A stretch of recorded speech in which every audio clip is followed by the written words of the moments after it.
یعقوب صلی اللہ علیہ وسلم کو دعوت دے رہا ہوں کہ آئے اور تقریر پیش فرمائیں. یعقوب صلی اللہ علیہ وسلم درجہ پنجی. الحمدللہ رب العالمین والعاقبۃ للمتقین، اما بعد. سرزمین فلسطین کو اللہ تعالیٰ نے خاص مقام و اہمیت سے نوازا ہے.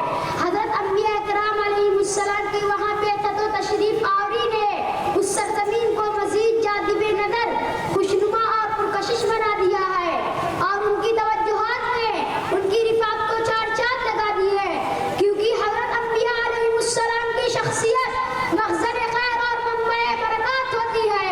اگر وہ کسی بنجر زمین میں بھی پہنچ جائے تو ان کی برکت سے سبزہ زار ہو جائے، سنگلاخ علاقے سے گزرے تو اسے سرسبز و شاداب بنا دے، خارستان میں اپنے قدم میمنت لزوم رکھے تو اسے گلستان بنا دے.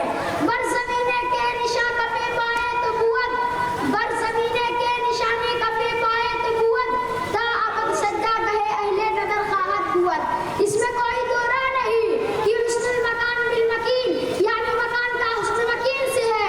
نیز اگر مکین صاحب کمالات ہو تو مکان بھی دیگر مکانات میں ممتاز اور نمایاں ہو جاتا ہے. جیسے حضور اکرم صلی اللہ علیہ وسلم نے اپنا دارالہجرت مدینہ منورہ کو بنایا تو اس سے مدینہ منورہ کو جو فضیلت حاصل ہوئی وہ اہل علم پر آفتاب نیم روز سے زیادہ واضح اور روشن ہے. حتیٰ کہ حضور اکرم صلی اللہ علیہ وسلم کی آخری آرامگاہ جس میں آپ صلی اللہ علیہ وسلم موجود ہیں، اور آپ صلی اللہ علیہ وسلم کا بدن مبارک روضہ اطہر کی جس زمین مبارک سے مس ہے وہ اس سے ساری کائنات حتیٰ کہ بیت اللہ اور عرش کرسی سے بھی افضل ہے.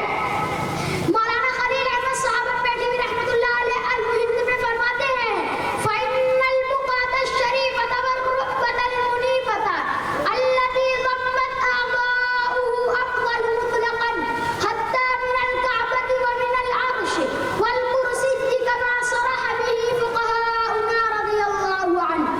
خلاصہ یہ ہے کہ حضرت انبیاء علیہ السلام کی سرزمین میں سکونت اور قربت نے اسے انوار و برکات کا جامع و حامل اور نہایت ہی مقدس بنا دیا. نیز سرزمین فلسطین ایک تاریخی خطہ ہے. اس سے نہ صرف جغرافیائی تاریخ وابستہ ہے بلکہ دینی و اسلامی تاریخ کا ایک بڑا حصہ بھی اس کے دامن سے وابستہ ہے. بعض تفسیری روایات میں ہے اس سے وہ پتھر مراد ہے.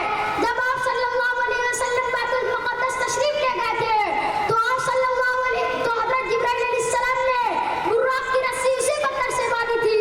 اس سے مٹی باندھنے کا سلسلہ دنیا میں قائم ہے. سورہ اسراء میں ارشاد باری تعالیٰ ہے سبحان الذی اسریٰ بعبدہ لیلا من المسجد الحرام الی المسجد الاقصی الذی بارکنا حولہ. ترجمہ وہ پاکداغ ہے جو اپنے بندہ محمد صلی اللہ علیہ وسلم کو شب کے وقت مسجد حرام یعنی مسجد کعبہ سے مسجد اقصی یعنی بیت المقدس تک جس کے ارد گرد ہم نے برکتیں رکھی ہے لے گیا.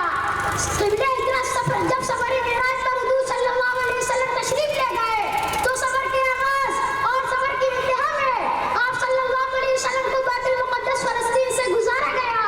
آپ صلی اللہ علیہ وسلم نے وہاں انبیاء علیہ السلام کی امامت فرمائی اور عند البعض حضور صلی اللہ علیہ وسلم بیت المقدس تشریف لے جاتے وقت اور واپسی کے سفر میں دونوں موقع پر انبیاء کی امامت فرمائی. سرزمین فلسطین چونکہ انبیاء کے مسکن و مرکز اور فیوض و برکات کا سرچشمہ رہا ہے، اس لیے وہاں حضور صلی اللہ علیہ وسلم کو وہاں پہنچا کر وہاں کے انوار و برکات کا جامع و حامل بنا دیا گیا. شرح مشکل الآثار میں ہے عن انس بن مالک ان رسول اللہ صلی اللہ علیہ وسلم لما جاء فی البیت المقدس التي اسریٰ به الیہ فیہا بعث له آدم وما دونه من دونه انبیاء.